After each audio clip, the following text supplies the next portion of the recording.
Assalomu alaykum o'rtoqlar. Charchaymizlar, tuzimsizlar. Ho'p, bugungi darsda biz gaplashamiz. Eee, Qanaqa pozitsiyani tanlagan bo'lardik? Long term trader bo'lamizmi, short term trader bo'lamizmi, day trader bo'lamizmi? Qaysi time frame bilan ishlaymiz?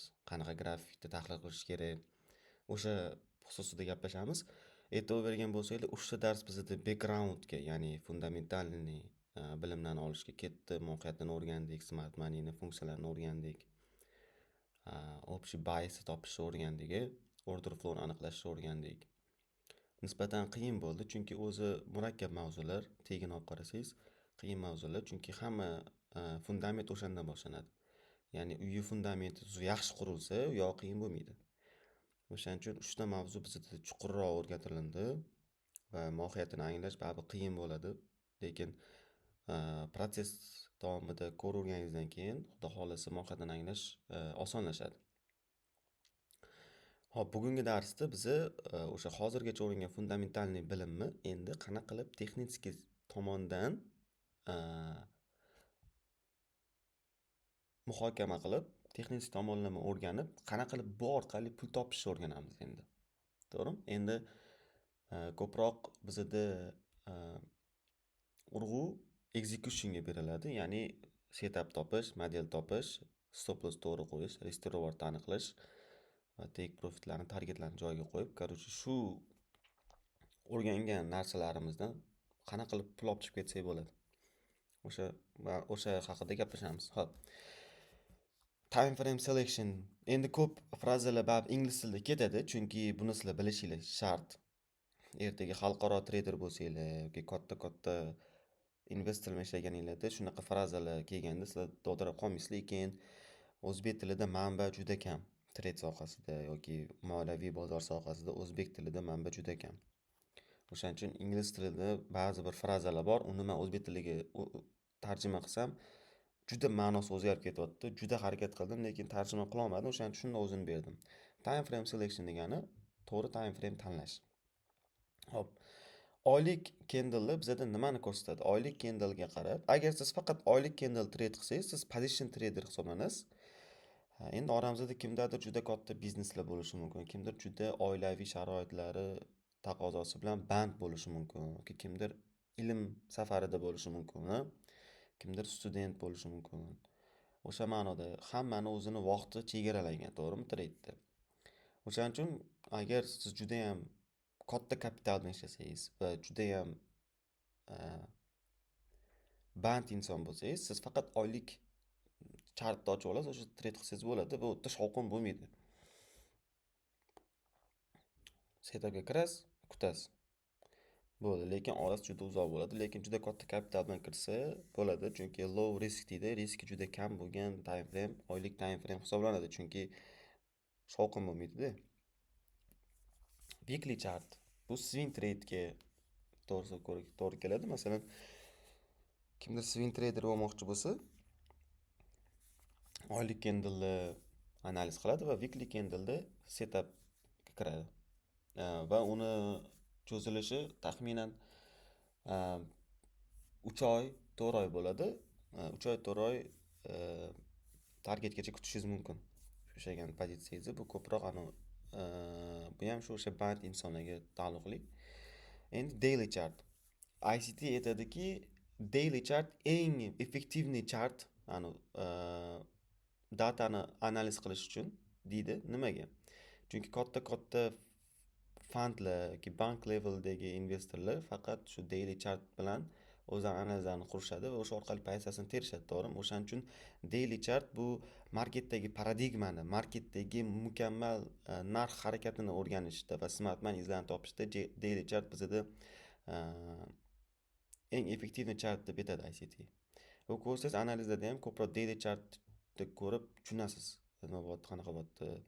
Monthly chartda direction topib olganingizdan keyin, daily chartni ochganingizdan keyin sizda to'g'riroq kartinka hosil bo'lishini bilasiz.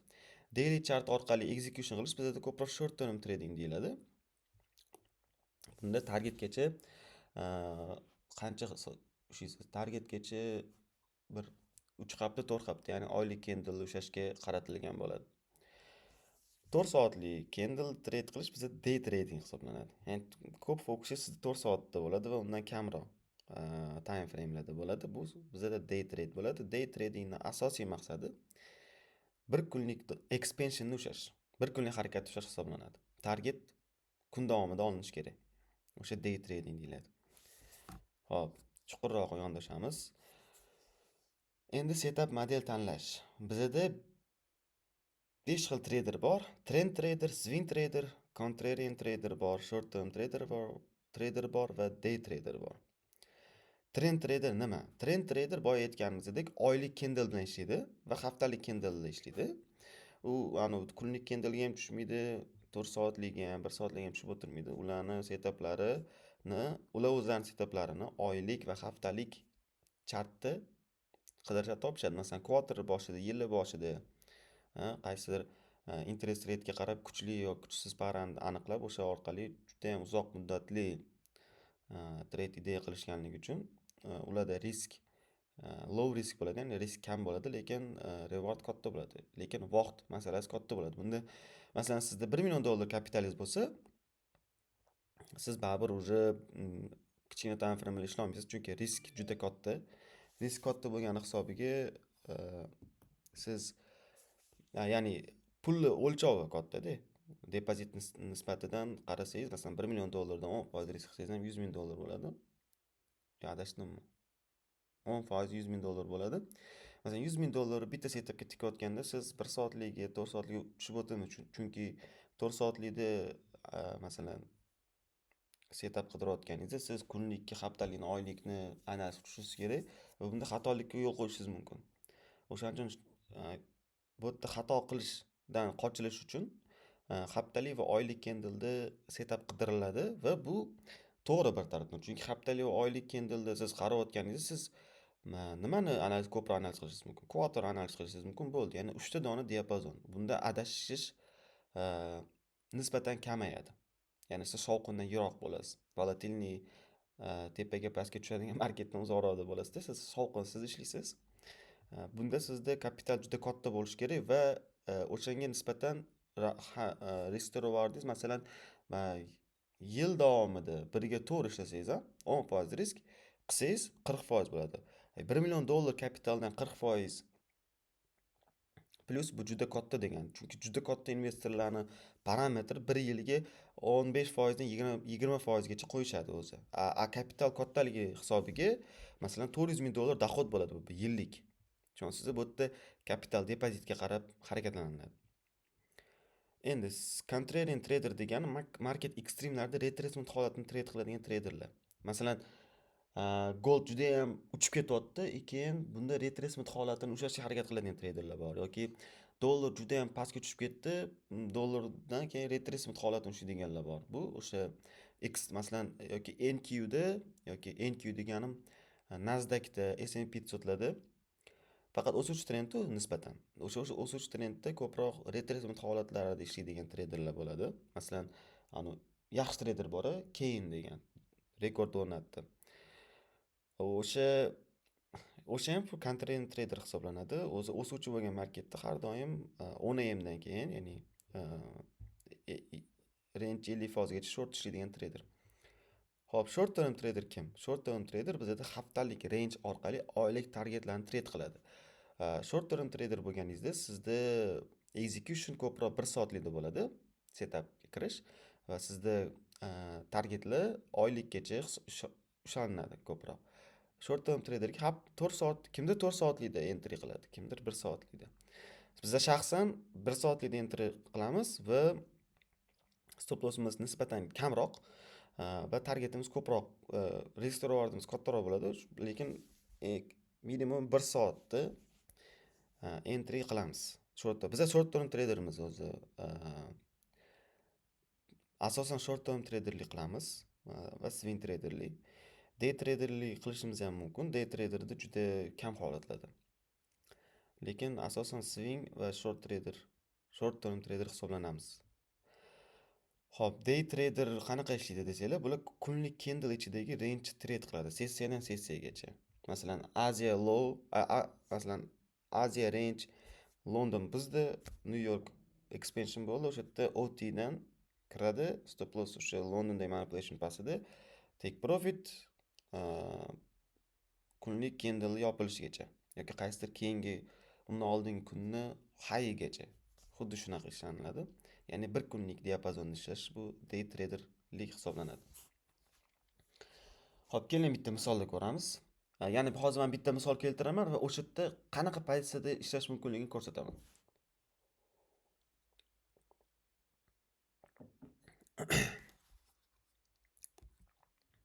User GPU oylik chart. Bu yaqinda bo'lgan narsa, bu uzoq narsa emas.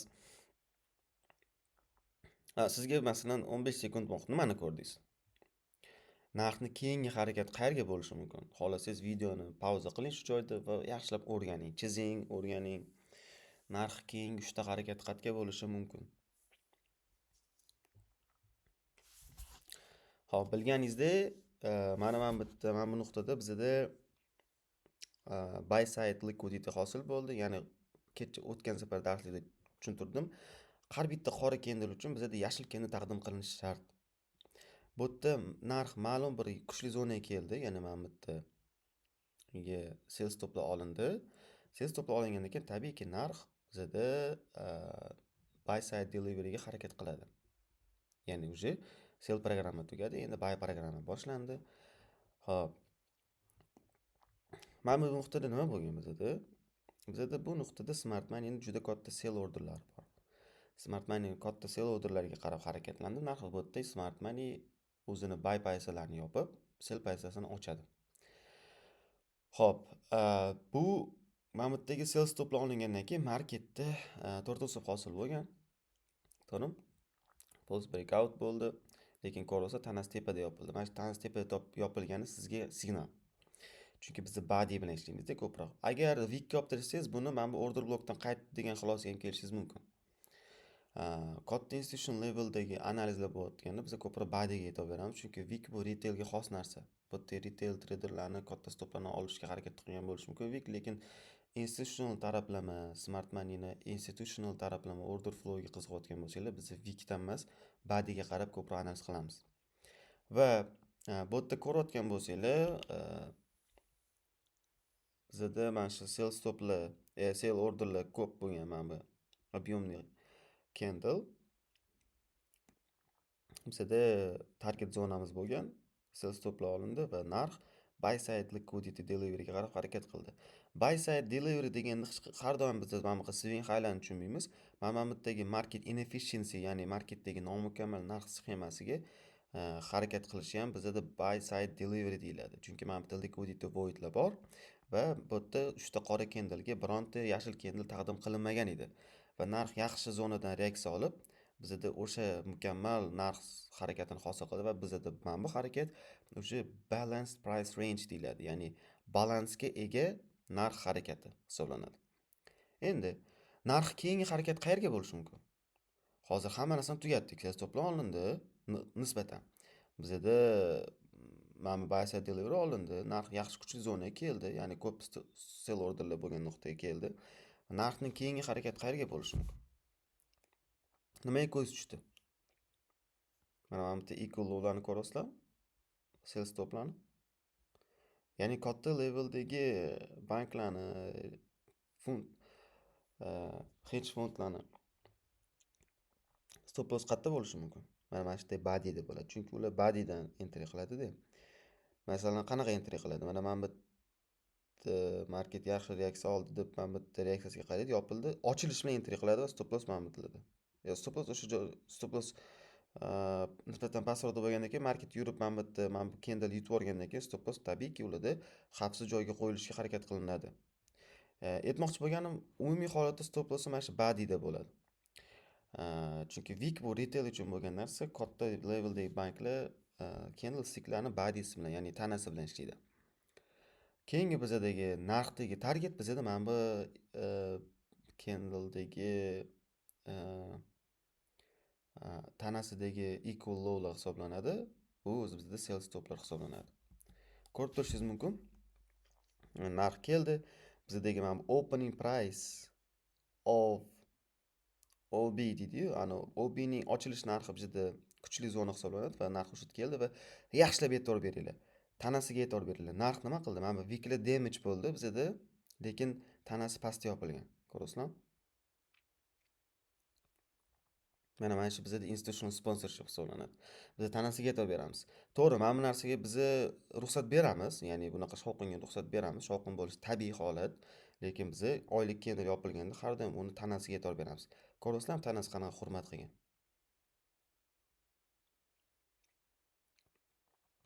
Endi bu momentda biz SMT topishimiz kerak bo'lardi, chunki SMTsiz savdo g'oyasi amalga oshirilmaydi. Retail trader uchun taqdim qilingan skidka, podarka desak bo'ladi. Yagona narsa bizada SMT.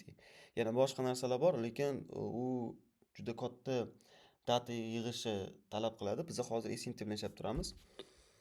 Mana bu yerda futuresga qarasanglar, bizda 4 usul bo'lgani, false breakout, to'g'rimi?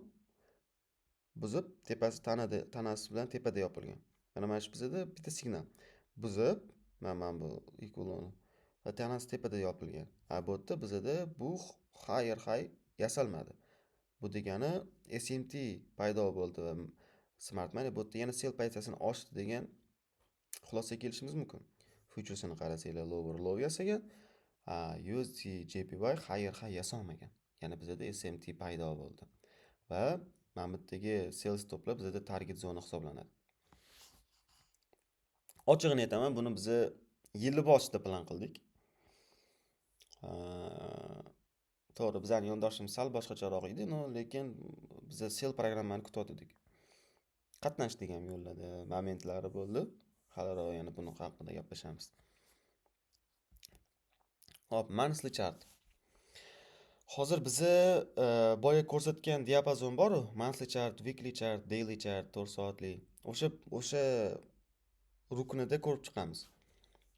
4 ta misol ko'rib chiqamiz va biz ishlaydigan range mana shu range hisoblanadi hozir. Biz mana shu range bilan marketdagi harakatni ko'rib chiqamiz hammasini.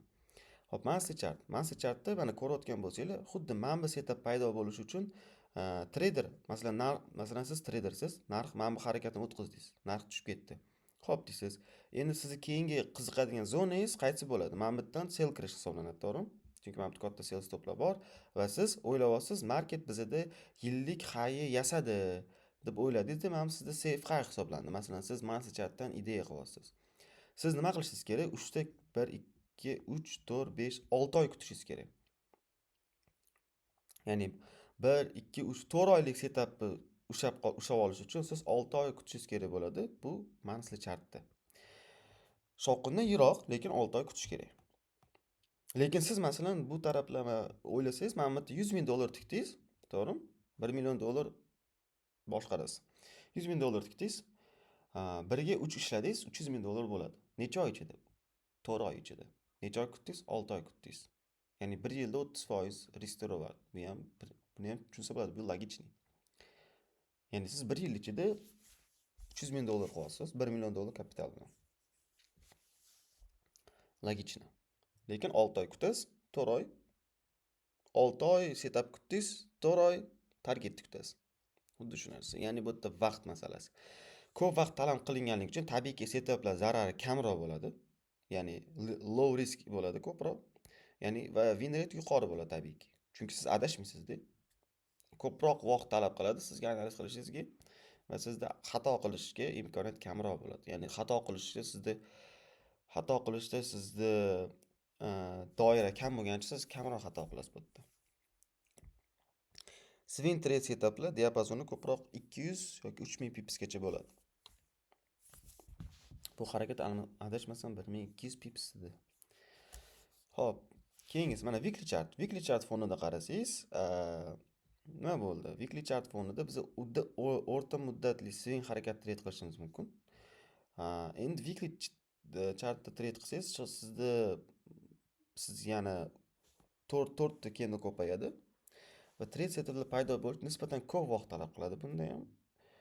Va uzoq haftalar davomida imkoniyat paydo qiladi. Lekin masalan bitta yo'nalish olsangiz, sizda uzoq haftalar davomida imkoniyatlar paydo bo'ladi. Endi kirayotganda o'rtada qo'shilgan stop loss qo'yishini hozir tushuntiraman sal keyinroq. Va ko'p vaqt talab qilinganligi uchun tabiiyki bunda ham sizda adashish kamroq bo'ladi. Va win rate yuqori bo'ladi. Ya'ni siz kunlikka ham, 90 ham tushmaysiz, faqat haftalikni o'zi analiz qilib, sekin haftalik yopilishidan entry qilaverasiz. Masalan, mana bu entry qilib, stop loss mana bu yerga qo'yasiz.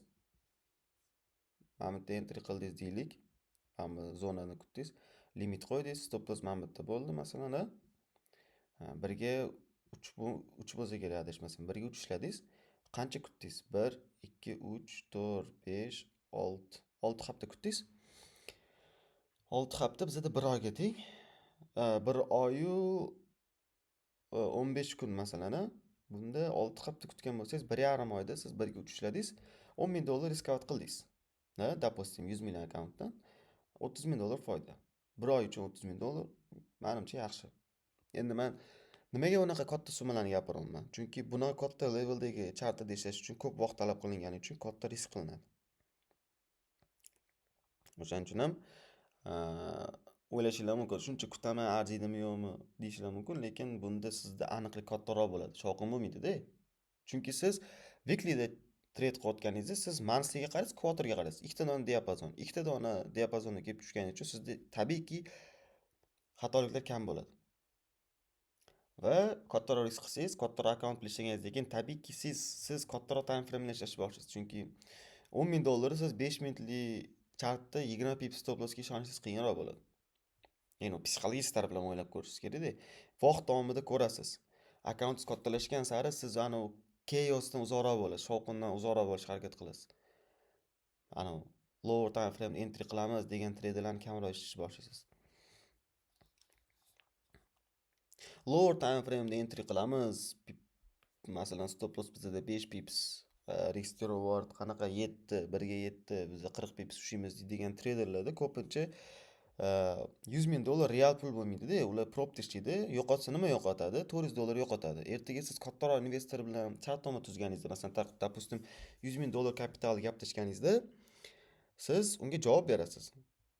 Просто trade qila olmaysiz, uni javobi bor. Qanchadir minusgacha limit qo'yilgan bo'ladi. Endi buni hali Zayndan akam tushuntiradilar. Ya'ni siz qanaqa mindsetda ishlashingiz kerak? Bu realniy pul. O'sha $100,000 meni o'zimning pulim yoki o'sha taraflama siz mas'uliyat bilan yondashish shart.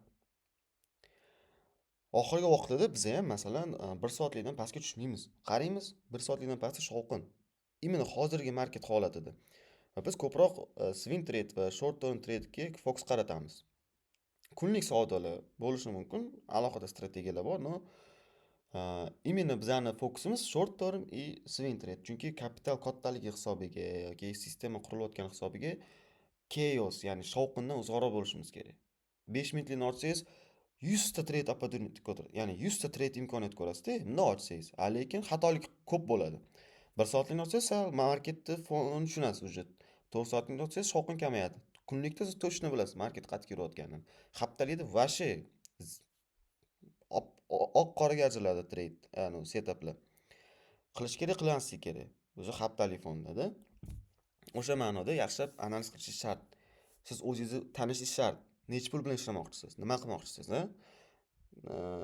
o'zingizni plankangiz qanaqa? Yillik, oyligi? Psixologiyasi qanaqa ko'taradi? O'sha ma'noda. Hali dars oxirigacha tushunamiz, o'rganamiz, o'shanda siz o'zingiz xulosa qilasiz, xudo xolasa. Xo'p, kunlik chart ICT aytadiki, eng effektivniy chart bizda kunlik chart. Smart money izlarini topishga. Xo'p, kunlik chart nisbatan o'rta muddatli swing harakat trade qilish hisoblanadi. Trade setaplar paydo bo'lishi nisbatan kamroq vaqt talab qiladi. Ya'ni taxminan 1-2 hafta davomida, kutasiz. Masalan, bu hafta biz umuman trade qilmadik. Nimaga? Juda katta targetlar olindi.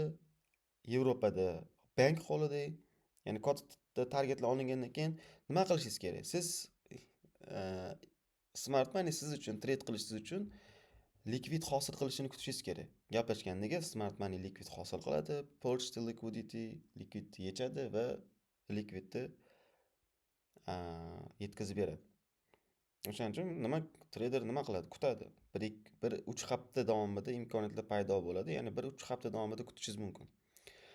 Setup paydo bo'lish vaqti nisbatan o'rtacha bo'lganligi sabab zararli setaplar paydo bo'lish ehtimoli past va win rate baland bo'ladi. Tabiiyki bunda ham win rate baland bo'ladi. Bunda siz chunki quarterly oylik, haftalik, kunlik bo'lgani uchun 3 ta diapazonda tushib kelasiz. 3 ta diapazondan tushib kelgani uchun sizda shovqin kamroq bo'ladi va xato qilishingiz kamroq bo'ladi. Bu ham xuddi shu kapitalingiz kattaygan sari siz kunlikdan tushmaysiz. Xo'p, kunlik chartda analiz qilayotganda sizni bor maqsadingiz oylik expansionda ushlash, ya'ni bir oylik katta harakatda ushlash hisoblanadi. Tushundinglar? Bir oylik katta harakatda ushlash daily chartdan boshlanadi yoki quarterly katta harakatda ushlash bo'ladi. Xo'p, endi mana bu range ishlaymiz. ICT aytadiki, endi buni men o'zim trade qildim, to есть o'zim backtest qilib qarab chiqdim. Ya'ni har bitta gapirayotganimizni qarab chiqamiz-da, boshqachasiga iloji yo'q. Chunki ertaga buni javobi bor. Bilimni javobi bor-da, bilimni berdim, bo'ldim, qutuldim emas. Xo'p, mana shu range ishlaymiz. Ya'ni bizda mana bu liquid hosil bo'lgan. Biz o'yladik mana bu delivery momentgacha bo'ladi, to'g'rimi?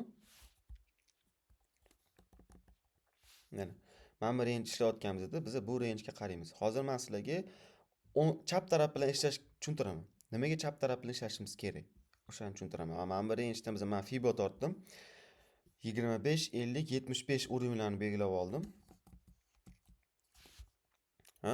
Endi buni ko'rib chiqamiz. Mana. Xo'p, ICT tushuntirganida ko'rdimki, mana bu levellar juda kuchli levellar hisoblanadi. Ya'ni trend именно shu levellarda volatilность hosil qiladi va setup paydo qiladi. 75 ta bitta, 50 ta bitta, 25 ta. Ko'rayotgan bo'lsanglar, 75 ta bizda setup paydo bo'lgan, swing high yasalgan, 50 ta bizda setup paydo bo'lgan, mana mana zonada 50 equilibrium voy ming bor o'zara. Mana shu o'zi qiynalaman. Xullas 50% range o'zara. Mana 25% da bizda setup paydo bo'lgan. Equilibrium. Uzr. Hop, endi ko'rib chiqamiz. Setup turlari. Asosan 3 ta setup turlari bor o'rtoqlar. Endi mana kelyapmiz sizlar xohlagan mavzuga. Chunki odamlar juda shoshishdi, to'g'rimi, shutgacha kelishdi. 3 ta setup turlari bor o'rtoqlar. Birinchisi total soup, ya'ni liquidity run, o'zidan oldingi swing high yoki swing low ni yechilishi.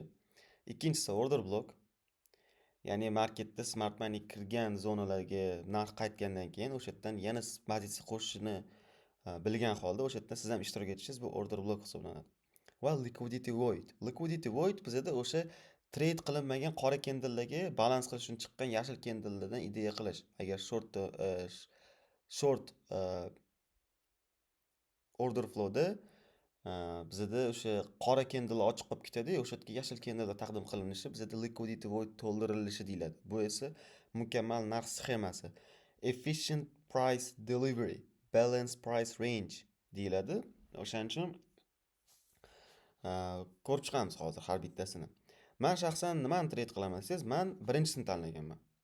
Total soup, liquidity. Menga shuni ko'rish osonroq va men shuni ko'rsam, menda bizda to есть uverенность ko'proq bo'ladi. Biz bunga ko'proq ishonamiz. Bizning model shu, ya'ni total soup, liquidity.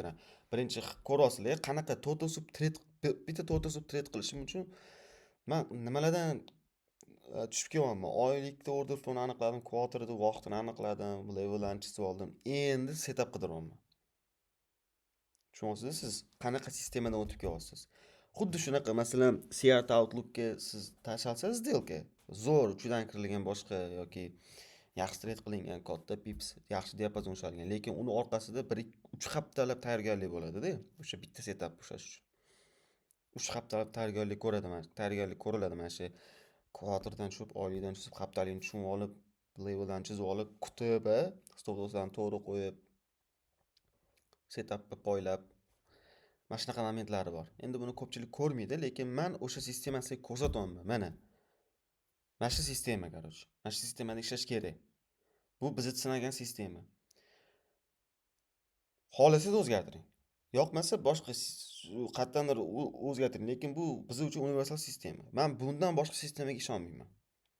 Men ishonmayman, to есть. Balkim bor bundan ham zo'r masalan sistemalar, lekin men shu sistemaga sodiq qolganman. Men shu sistema biz shu sistema ustida ishlaganmiz.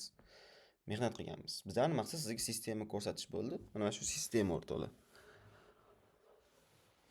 Hop, ko'rib chiqamiz. Turtle soup, liquidity RAM. Mana bu levellarda men turtle soup kutaman ko'proq. Mana men bu 75 dan tepada turtle soup ko'rdim. Ya'ni o'zidan oldingi swing high liquidity RAM bo'ldi va order flow sell. Mana shu yerda meni setupim bo'ladi. Ha? Mana men bitta setup paydo bo'lgan nisbatan mana bu Kindle o'zidan. Atak mana buni olganingiz yaxshiroq sizga. Hozir boshlanishga swing low'ni, swing high'ni oling. Yaqqol swing high. Swing high qanaqa? Bilasiz. O'zidan Kindle o'rtadagi Kindle eng katta high yasagan bo'lishi kerak va undan 3-Kindle undan low yasagan bo'lishi kerak. Mana shu swing high deyiladi. Mana bu swing high belgilashga to'rtta usul. Mana bitta entry bo'ladi. Biz harakat qilamiz mana bitta entry qilishga. I botda entry bo'ldi, to'rtta usul. Hop, keyingi entryni 50% kutamiz. Buni bo'ldi o'tkazdik. Mana bu harakatni o'tkazdim chunki mana bu yengillanmadi. Agar bu mana bitta yengillaganda bu yerdan ham kirardi. Hop, 50% endi 4 kutaman. Mana bu swing high ko'ryapsizlarmi? Mana bu. High, higher high, lower high bo'ldi bu yerda. Mana bu swing high buzilishi bizda 4 bo'ldi va bu qarang, mana bu high olinmagan. E'tibor beryapsizlarmi? Rejection block kelgan narx va bu yerda yana bir marta 4 bo'lgan va bu high olinmagan.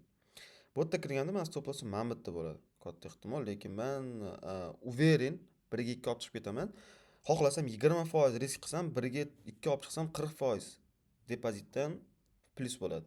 Tushundinglar? 50% da to'rtta sub qidiramiz.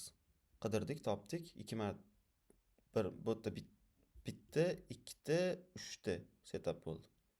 Bu yerda to'rtta sub taqdim qilinmadi va tark etgich kutiladi. O'shanda bizda nechta bo'ldi?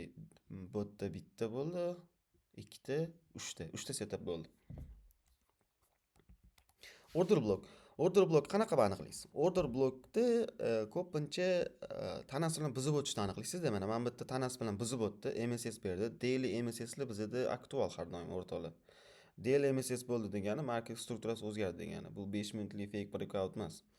Mana bu yerda market strukturasi o'zgardi va market buzib o'tdi va o'sha buzib o'tirishdan oldingi katta объемный candle bizda key level va bu yerga qaytib kelganda bu yerda trade imkoniyati paydo bo'ldi. Bu yerda setback kiradi, stop loss bu yerda. Stop lossni gaplashamiz. Xuddi bu yerda ham market mana bu swing low'ni tanasi bilan buzib o'tdi, displacement bo'ldi va mana bu yerda bizda liquidity void hosil bo'ldi, to'g'rimi? Faqat qora candle. Qora candle'larga biz yashil candle taqdim qilinishini ko'rishimiz kerak. Yashil candle taqdim qilindi, order blockga keldi narx, bu yerdan entry qilasiz. Xuddi bu yerdan xuddi shunaqa. Mana bu swing low yaraldi va bu buzib o'tildi va narx shu levelga kelishda entry qilasiz. Order block. Endi yana 50% kutdingiz. To'g'rimi? Bu yerda ham narx tanasi bilan buzib o'tildi va mana bu leveldan ozgina yaksa bu mana order block keldi va bu yana buzib o'tildi. Nimaga именно men buni olmadimmi? Nimaga? Chunki mana bu yerdagi low, mana bu yerdagi swing high bor-ku. Swing high'ni buzilishga sabab bo'lgan leg menda order block. Tushunasizlar? Mana bu harakatga sabab bo'lgan. Endi buni breaker block deb olsangiz ham bo'ladi. Chunki mana bu yerdagi swing high buzilishiga sabab bo'lgan mana bu down close candle, ya'ni qora candle'ni tanasini buzib o'tirish bizda breaker. O'shaning uchun mana bu adashni bu yerda breaker deb olamiz. Breaker block dan entry bo'lgan. Breaker block nima desangiz, violate qilingan order block. O'shaning uchun buni order block setup turiga qo'shsak ham bo'ladi. Shunda taxminan bizda nechta trade ideya hosil bo'ldi? Bitta. Buni qo'shmaymiz. Bu low risk entry, bu yerdan ko'pchilik adashadi. Shuncha mana buni hisoblaylik. Bitta, ikkita, uchta, to'rtta ideya hosil bo'ldi. Ya'ni mana bu общий 97 kunlik harakatda siz 4 ta setup paydo bo'ldi siz uchun.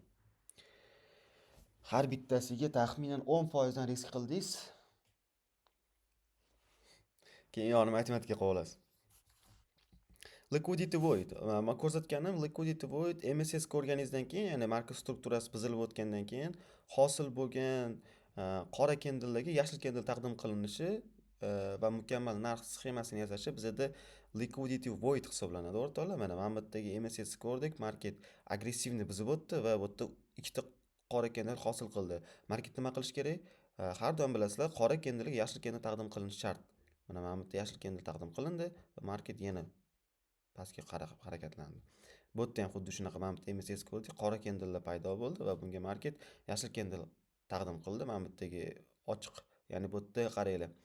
Buy side ham, sell side ham offer qilinmagan, berilmagan. Xuddi shunaqa liquidity void degani FVG qilib olsangiz ham bo'ladi.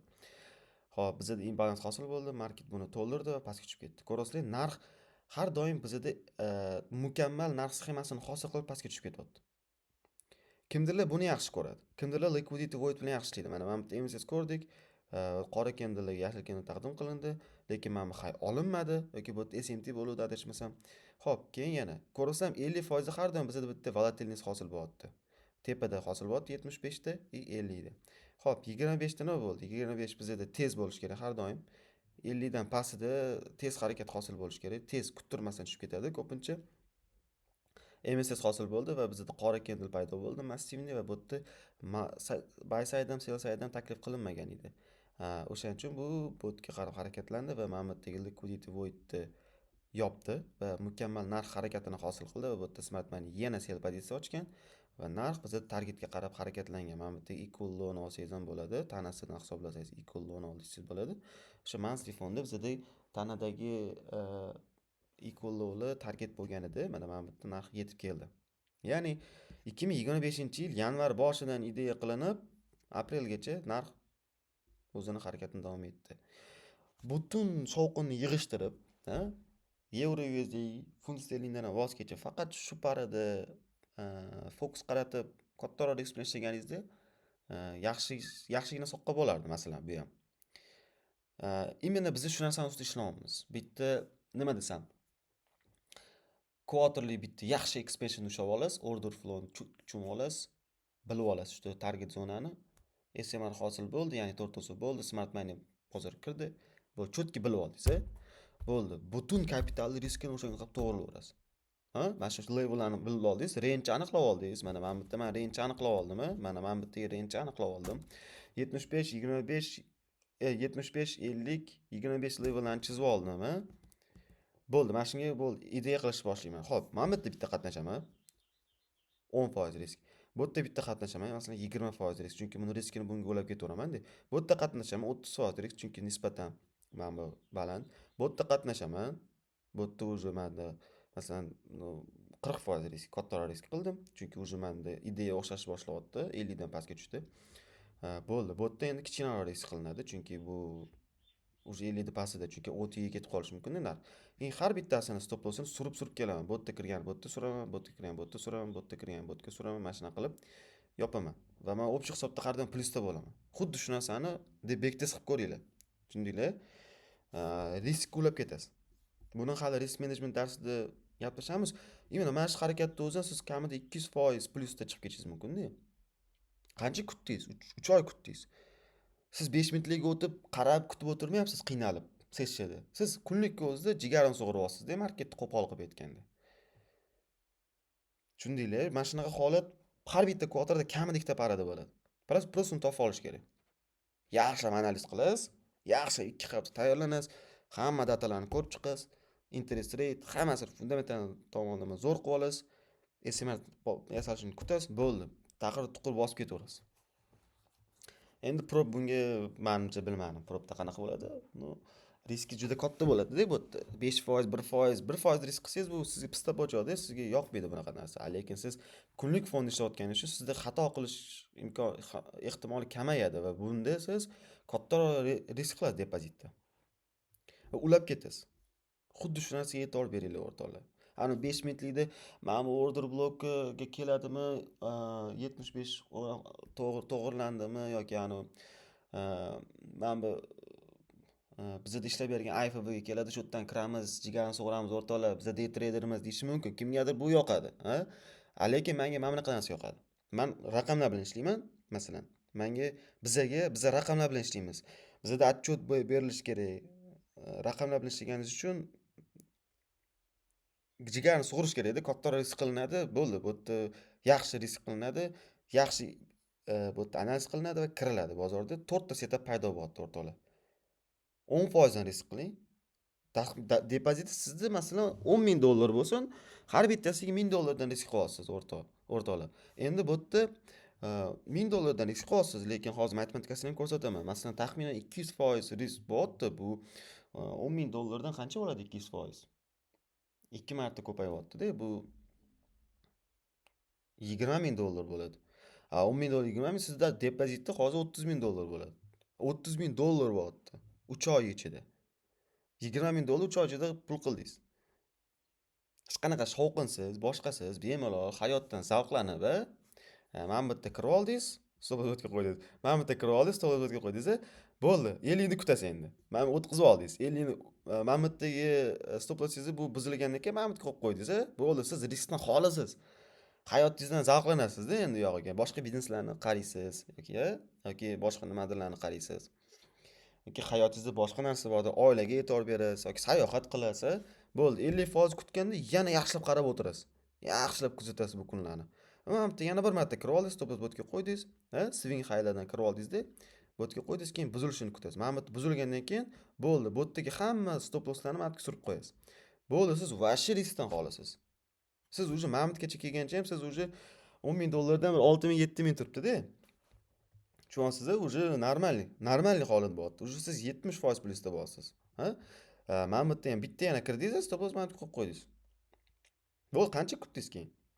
Mana bu yerda kirdingiz deylik. 1 2 3 4 5 6 7. Bir hafta kutdingiz. Bo'ldi, polni pozitsiyadan qutuldingiz. Va imенно shu narsa o'rtoqlar trading. Tushunasizlar?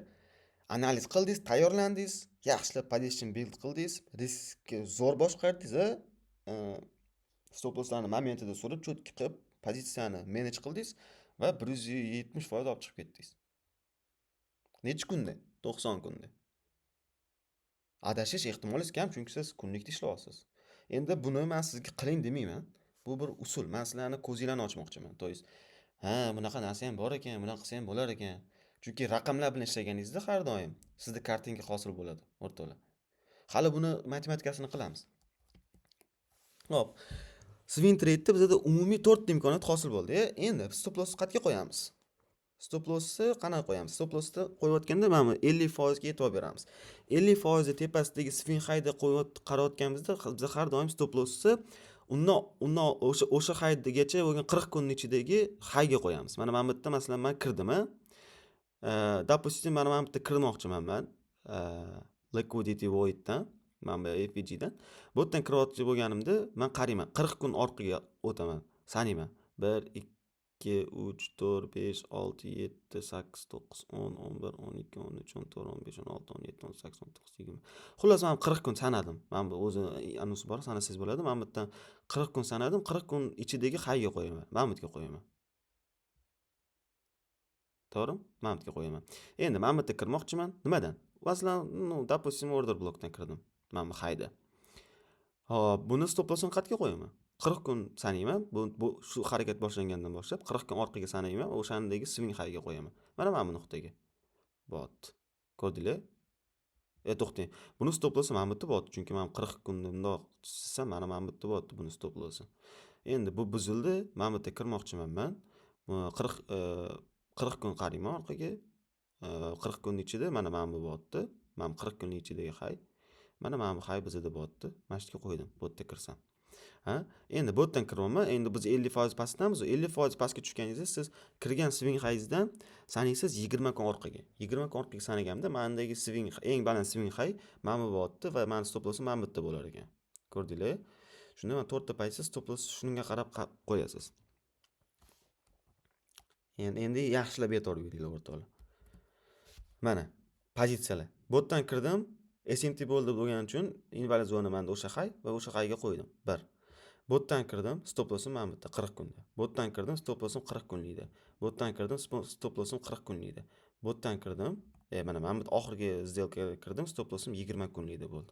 Endi hisoblayman. 1 ga 5, 1 ga 7, 1 ga 207, 1 ga 205, 1 ga 2 imkoniyatlar umumiy.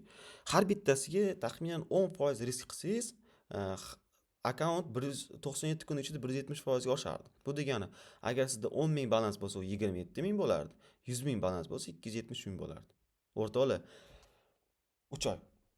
3 oyda odamlar 15 ta akkaunt silib tashyapti.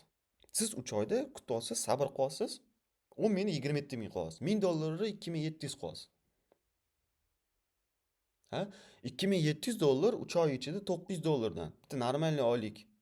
Bitta normalniy davlat ishlaydigan odamning oyligi 900 dollar masalan, ha? Yoki 100 ming dollarni siz 270 ming dollar qilasiz. Endi hisoblang. 1 million dollar bilan ishlasangiz 2 million 700 ming qilasiz. 3 kun ichida, 3 oy ichida. 97 kun kutasiz, bo'ldi shu narsa bo'ldi. Xohlasangiz buni foizini mamnaq ko'paytirsangiz, va shu undan ham katta matematika bo'lib ketib qoladi. Masalan, tepasida 10%, 20%, 30%, 30%, 50 dan pastida ham masalan, to'xtang, tepada masalan siz 10% qildingiz. Sal adashdim, uzr. Tepada 10% qildingiz, 50% tepasida, keyin siz faqat 20 dan qildingiz. 20, 20, 20 qildingiz, 50% pastida 30% risk qildingiz, chunki nisbatan kam risk reward. Bunda piramida bo'lgan hisobiga undan ham katta bo'lib ketadi-da. O'rtoqlar, foizlar insoniyatda 8-mo'jizasi deysa ham bo'ladi-da, foizlar. Foiz juda katta ish hal qiladi. Tushunasizmi? Buni hali xudo xolisa trading journey deydi, ana tradingdagi yo'lingiz davomida tushunib yetasiz. Xuddi shuni matematikasini qilib berdim. Men 5 minutlikka tushmadim, to'g'rimi? Men 15 minutlikka tushmadim. Men 1 soatlikka ham tushmadim. Men 4 soatlikka ham tushmadim. Kunlik ko'zda men sizga pozitsiyani ko'rsatib berdim. Bo'ldi. Xo'p, bu shunchalik qiyinmi o'rtoqlar? Mana bu qiyinmi? Buni oddiy ICT ham tushunadi. ICTni shogird ICTdan normalniy o'rgangan odam kiradi. Mana bu yerda bo'ldi. Mana bu MSS bo'ldi. Bo'ldi. Mana bu FVG dan mana bu yerga limit qo'yadi, bu yerga stop loss qo'yadi. Xo'p, mana bu FVG, mana bu struktura buzildi, katta harakat. Mana bu yerga order blockga limit qo'ydi, stop lossini mana bu yerga qo'ydi, ha? Mana bu buzildi, masalan mana bu yerga limit qo'ydi, stop lossini bu yerga qo'ydi. Mana bu buzildi, mana bu order blockga masalan допустим limit qo'ydi, stop lossini mana bu yerga qo'ydi. Bu buzildi, mana bu yerga limit qo'ydi, stop lossini bu yerga qo'ydi. O'rtoqlar, qanchalik qiyin? Просто siz targetni aniqlab oldingiz oylik blankada. Xo'p, narx yasalishini ko'rdingiz. Sizda confirmation bor. Hammasi zo'r. Order flow cho'tki topib oldingiz. Bo'ldi, sizga 4 ta zo'r imkoniyat berildi. Va bu juda katta mehnat talab qilinmaydi. Bu faqat kutuv talab qilinadi. Mana bu yerda kirasiz, yopilishi bilan fulfill bo'ldi. Stop loss mana bu yerda, ha? Shunaqa stop loss qo'yishlarni ham o'rgatdim. Shuni mana stop loss qo'yishlarni o'rgatdim. Xuddi shunaqa o'rtalar mana. Ko'rasizlar, kirasizlar, qo'yasizlar. Va nima bo'ladi? Har bitta MSS dan keyin o'sha stop lossni o'zgartirib borasiz. Mana bu yerda уже mana bu 40 kunlik bo'lib qoldimi, o'sha 40 kunlikka surasiz. Mana buni qo'yayotganingizda, mana bu riskni mana bu yerda surib qo'yasiz. Mana bu yerga kirganingizda riskni mana bu yerga qo'yasiz. Hamma stop lossingizni surib kelasiz, siz o'zingiz riskdan xoli bo'lib borasiz. Ko'rdingizmi qanaqa narsa bu? Даже если sizda 50% dan mana bu yerdan reaksiya olib tepaga yurayotgan bo'lsa ham, siz stop loss mana bu yerda bo'lishi hisobiga siz уже taxminan 1 ga 3, 1 ga 4 bo'lib ketadi-da bu. Siz plyusdasiz, o'rtoqlar. Siz akkauntni himoyalayapsiz. Mana shu risk menejment. Ya'ni har bitta 40 kun qaysidir, masalan, mana bu nuqtada hosil bo'ldingizmi, hamma stop lossingiz oxirgi 40 kunda bo'ladi. Surib qo'yasiz-da. Nimadir bo'lsa tepaga uchib ketdi masalan, narx, siz order flowda ozgina adashdingiz, mana bu low yechgandan keyin uchib ketdi deylik. Lekin siz mana bu yerga qo'ygan hisobiga siz o'zi plyusdasiz o'rtoqlar. Mana shu risk menejment.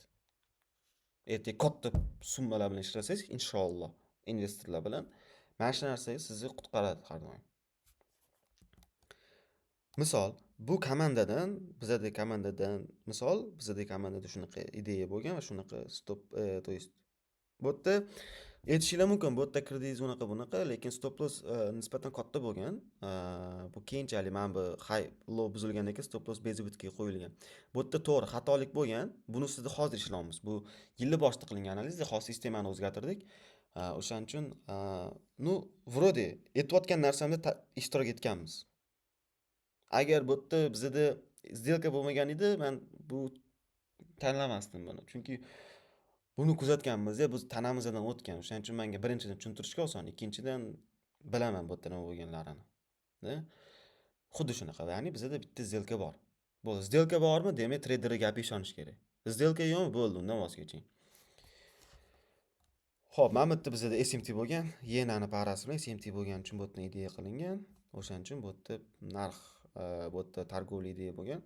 Qachon? 3 fevralda va e, mana bu zonalarda chiqildi adashmasam. Mana bu zonalardan chiqildi.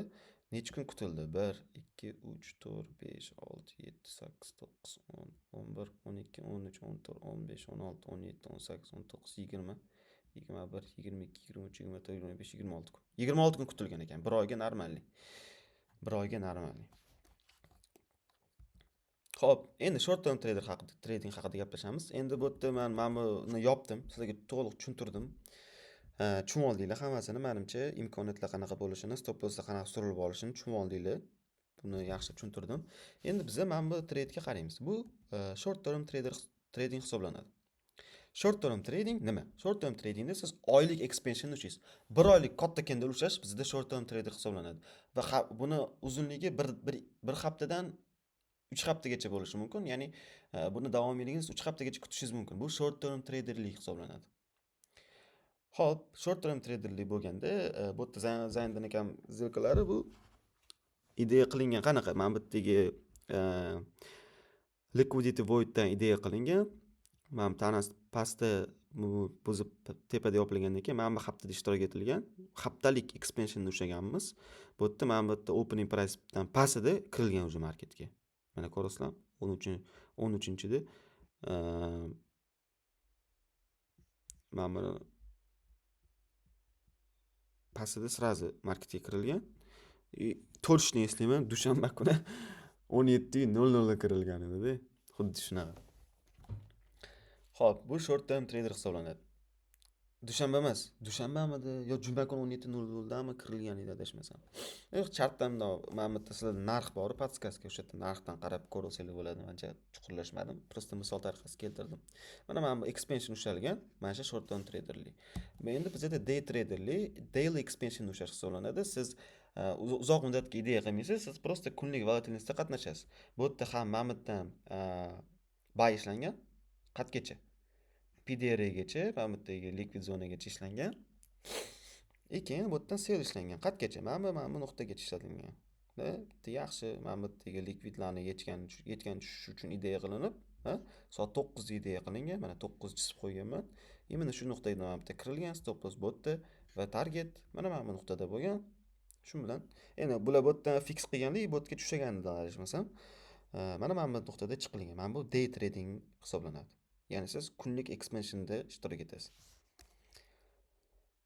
O'rtalar, day trading kimgadir yoqar. Menga day trading to'g'ri kelmaydi ba'zan, chunki men qaror qabul qilishim uchun ko'proq vaqt kerak. Chunki katta risk qilaman depozitdan. Men 1% dan risk qilib 10 ta сделка olishni yoqtirmayman. 10% dan bitta сделка olishni yoqtiraman. Bu faqat men usulim emas. Bu Zayndan ekan, biz umuman komandam shunaqa ishlaymiz. Biz bitta qaror qabul qilishimiz uchun ko'proq vaqt talab qilamiz, lekin kattaroq risk qilamiz. O'shaning uchun tradelar soni kam, nisbatan win rate yuqoriroq. Xuddi shunaqa. Day trading kimgadir yoqsa kerak.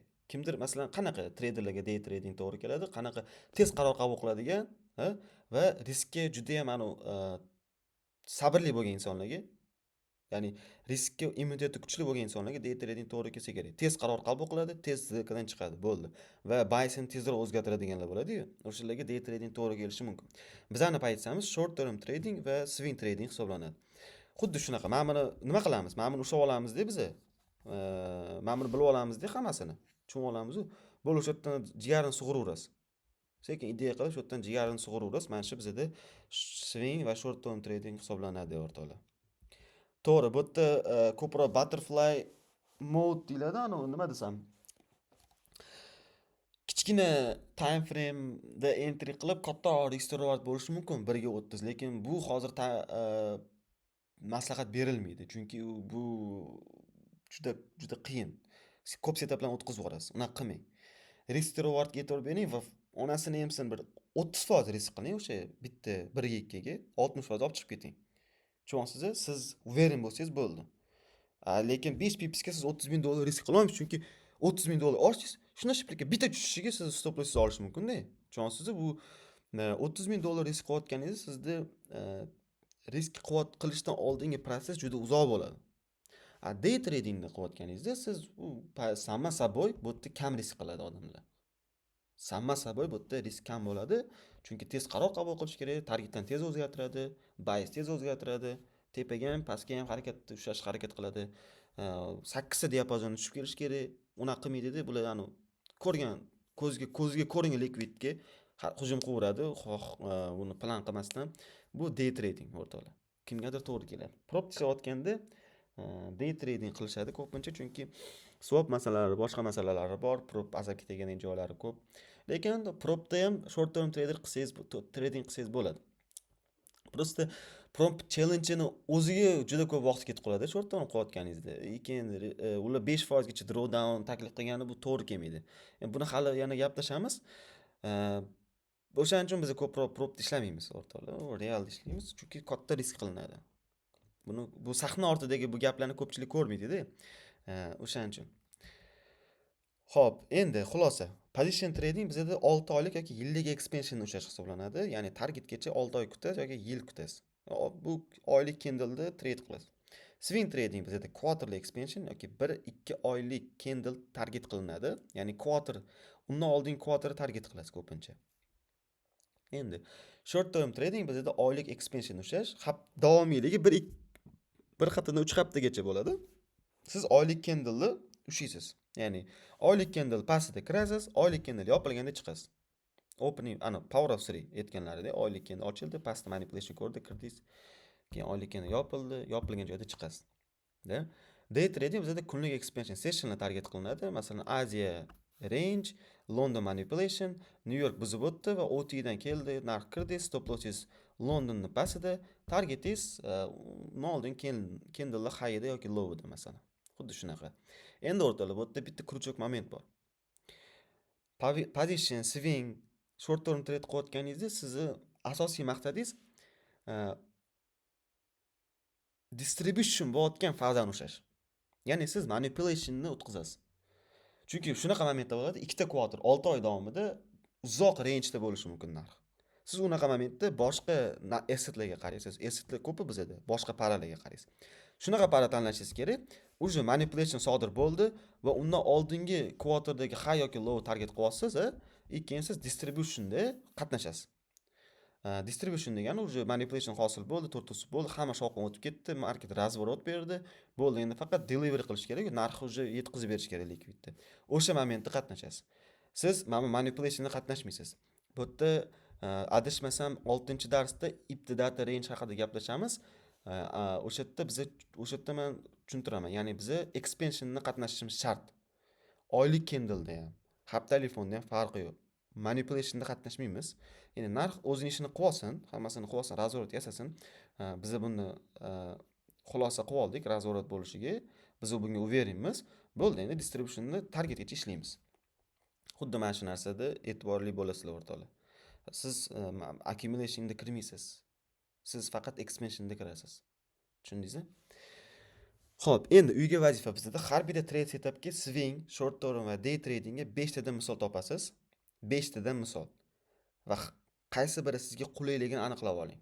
Qaysi biri qulay sizga? Siz day trader bo'lmoqchimisiz, short term tradermi, swing trader bo'lmoqchimisiz? Aniqlab oling. Backtest davomida ko'ring, sizga qaysi biri to'g'ri kelyapti. Bizga backtest davomida ko'rgan, bizga swing bilan short term traderlik to'g'ri keladi. Day trading ishtirok etamiz qisman kam. Umumiy 15 ta trade setup bo'ladi. O'rtoqlar, men uyushi bersam, salmoqli uyushi beryapman. Lekin kamroq uyushilar. Cho'ta bor, bir ikkita bolalar zo'r qilishyapti. O'rtoqlar, bu sizlarga kerak. Men tekshiraman, lekin men bundan xulosa olmayman. Sizlarning uyushinglardan xulosa olmayman, chunki men ungacha qilib bo'lganman. Bu ishlarni men qilganimda men o'zimning datalarim bor, undan xulosa olaman. Bu xuddi shunaqa. Siz ham qilyapsiz-ku, siz o'zingizga ertaga shuni ishlataman degan ma'noda qiling. Buni Zayndan akam tekshiradilar, ishlayapmanmi yo'qmi degan ma'noda qilmang. Siz uyushi qilganingizda ertaga shu narsa menga kerak yoki ertaga shu datadan men xulosa qilaman yoki men shu narsada qiynalyapman, menga xulosa kerak yoki bu men uchun hujjat. Bu men uchun isbot. Ertaga chunki stop loss 5 ta stop loss bo'lib qolganda, masalan menda masalan 5 ta stop loss bo'lib qoldi. Men srazi datalarimga qarayman-da, xulosa qilaman, ha. 5 ta stop loss bo'ldi. Xo'p, necha hafta? Oy 2 ta haftasida 5 ta stop loss. Ya'ni 2 ta hafta bor. Xulosa qilganimda men ko'rganman, har bitta haftada kamida 2 ta setup berardi-da. Biz ishlayotgan model. O'sha setupga bundoq qarayerdimda, hop, ikkita bo'lsa, Rextrovat kattaroq 1 ga 7, 1 ga 7, 1 ga 14. Hop, 1 ga 14 bo'lsa, mana 5 hisoblas qoplab ketar ekan, masalan. Bu o'sha vaqtda day trading qilayotgan vaqtimizda hisob kitob qilamiz. Hozir short term swing bo'lgani uchun haftada yoki oyda 3-4 marta ish qatnashilinadi bo'ldi. Hop. Xuddi shunaqa o'zingizga qulay qilib olasizda datani. Uni ko'rib olasizda, bu dataga qaraysizda, ha, bu ishlagan. Hali sistema ishlagan deysiz. Bu sizga kerak. Mana shu yerda bizda ishonch paydo bo'ladi-da. Ha, bu narsa ishlamaydi, boshqa qilmaydi degan momentda bitta qaraysizda dataga, deb ko'rib chiqasizda, da, bo'ldi, tushundim. Ertaga trade jurnal qilayotganingizda ham sizda bullet pointlar paydo bo'lganda trade jurnalda ham bittada bilasizda nimada xato bo'ldi, qanaqa xato bo'ldi. Chunki sizda уже sistema bor-da. O'sha narsa uchun kerak bu o'rtoqlar. Bu siz uchun kerak. Bu data, masalan, men uyga vasib beryapmanmi? Ko'rib chiqyapsizmi? Bu birinchidan ko'z o'rganadi. Ikkinchidan xulosa qilasiz. Uchinchidan bu siz uchun nima desam? Shablon. Bu siz uchun trade jurnal. Bu siz uchun yaxshi trading kitobi hisoblanadi. Bu siz uchun o'zingizni anglash hisoblanadi. O'zingiz bilan gaplashasizda o'sha datada. O'zingiz ertaga qilib bo'ldingiz ishini. Yig'ib qo'ying hammasini. Qilib bo'ldingiz qanaqadir ishini. Ertaga bir haftadan keyin bundoq qaraganingizda siz tushuning. Sizni o'zi yangi informatsiya olasiz, yangi xulosalar olasiz, tushunasiz, bilasiz, uvereniz oshadi. Xuddi shu narsa o'rtoqlar. Xo'p, tezroq gapirgan bo'lsam uzr. Ovozim rosa harakat qildim. Izolyatsiya qildim xonani, hamma narsa qildim. Ovoz, menimcha, o'zim ovozim eshitildi deb o'ylayman. Xato va kamchiliklari bo'lgan bo'lsa uzr. Ma'lumotlarning orasida qayerdadir xato bo'lgan bo'lsa, rozi bo'linglar iltimos, lekin bunga juda qattiq tayyorgarlik ko'rildi. Savolinglar bo'lsa keyin ko'rib chiqamiz. Video nisbatan sekin yozishga harakat qildim va salmog'i kamroq. Endi bu yog'iga faqat texnik gaplashamiz. Sizlarda hozir biz fundamental bilimlarni hosil qildik, mohiyatni angladik, endi buni bundan qanaqa soqqa qilamiz? Bundan qanaqa pul qilamiz? Asosiy joyiga keldik, yog'li joyiga. Bundan keyingi mavzular shunga asoslanadi o'rtoqlar. Juma ayyomi muborak bo'lsin. Xudo xolasa keyingi hafta ko'rishamiz. Sog' bo'linglar.